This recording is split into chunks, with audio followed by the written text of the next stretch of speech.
جی हाँ, दुनिया भर का मीडिया एक बहुत बड़ी खबर को आज कवर कर रहा है और ये खबर है स्वीडन के बारे में। और इस वक्त मैं स्वीडन में वहाँ पे खड़ा हूँ जहाँ से तकरीबन 20 या 25 मिनट की ड्राइविंग पे वो मलून शख्स रहता था जिसको गोलियां मारकर कत्ल कर दिया गया है। ये वो मलून शख्स है जिसने कुरान मजीद की मुतअद्दिद बार बेहुरमती की, उसको गोलियां मार के उसके अपार्टमेंट के अंदर रात 11:11 पर उसे मार दिया गया है। जी हाँ, उसका नाम है सलमान मोमिका और इसका ताल्लुक इराक से है। ये स्वीडन में रह रहा था और मस्जिद के सामने डिफरेंट मुकामात पे ऊपर इसने मुतअद्दिद बार कुरान मजीद की बेहुरमती की। और अफसोस की बात यह है कि जब इसने बेहुरमती करने के लिए गवर्नमेंट से इजाज़त ली थी तो इसको गवर्नमेंट ने इजाज़त दी थी फ्रीडम ऑफ स्पीच के नाम के ऊपर।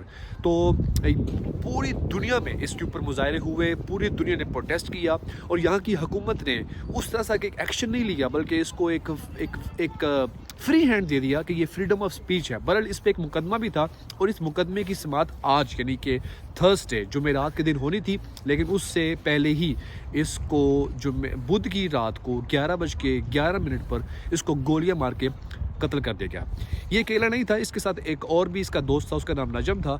अब उसका ये कहना है कि अब अगला निशाना मैं हूँ। बेसिकली जब गवर्नमेंट ऑफ स्वीडन ने इसके ऊपर कह लें कि फ्रीडम ऑफ स्पीच के ऊपर इसको फ्री हैंड दे रखा था तो दुनिया भर से जो थ्रेट्स आ रहे थे इस मलोन को कि इसको मार दिया जाएगा और उसमें डिफरेंट तंजीमें थी। अलबत्ता इराक और ईरान ने मुतअद्दिद बार स्वीडन से कहा कि ये बंदा जो है हमारे हवाले करें। बेसिकली इसका ताल्लुक ही इराक से था, लेकिन स्वीडन ने इसका वीज़ा तो रिवोक कर दिया था, लेकिन ये एक टेम्परेरी बेसिस के ऊपर स्वीडन में रह रहा था।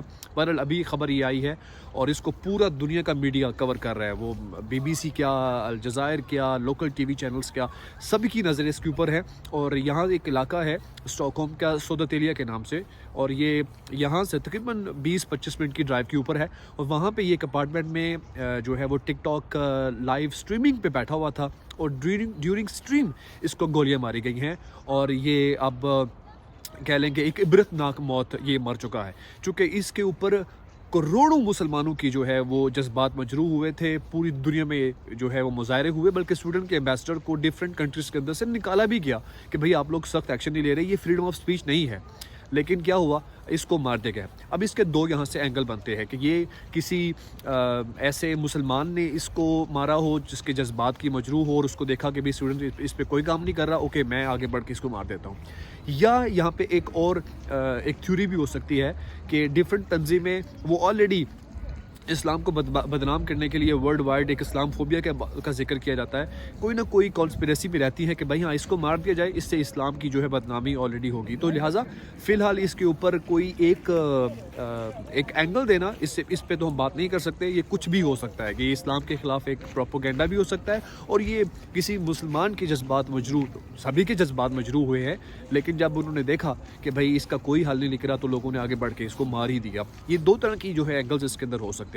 तो 2023 के अंदर इसने मुतअद्दिद दफ़ा स्टॉकहोम सिटी के अंदर जो है वो कुरान मजीद की बेहुरमती की, लोगों को बहुत तकलीफ़ थी इसके ऊपर और इस पे मुकदमात भी हुए जिसकी आज समाअत होनी थी। उस समाअत से पहले ही इसको जो है वो मार दिया गया है और पूरा स्वीडन इसके ऊपर अभी इस पे ख़बरें आ रही हैं कि ये वाक़या हुआ कैसे है।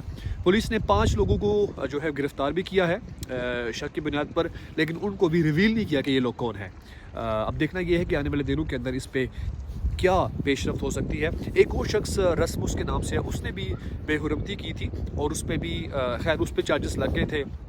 उसे जेल हुई थी 6 माह की तकरीबन, लेकिन उसके 6 माह के बाद वो फिर से रिहा हो जाएगा, ये पुलिस ने कहा था। और ये तवत्तुर के साथ वाक़यात हुए स्वीडन के अंदर और उसका जो आज एक बड़ी ख़बर के सामने नतीजा सामने आया कि उस शख्स को जब गवर्नमेंट ने फ्री हैंड दिया, फ्रीडम ऑफ स्पीच का प्रोटेक्शन दिया, तो किसी ने उसको आगे बढ़ के उसको गोलियों से भून दिया।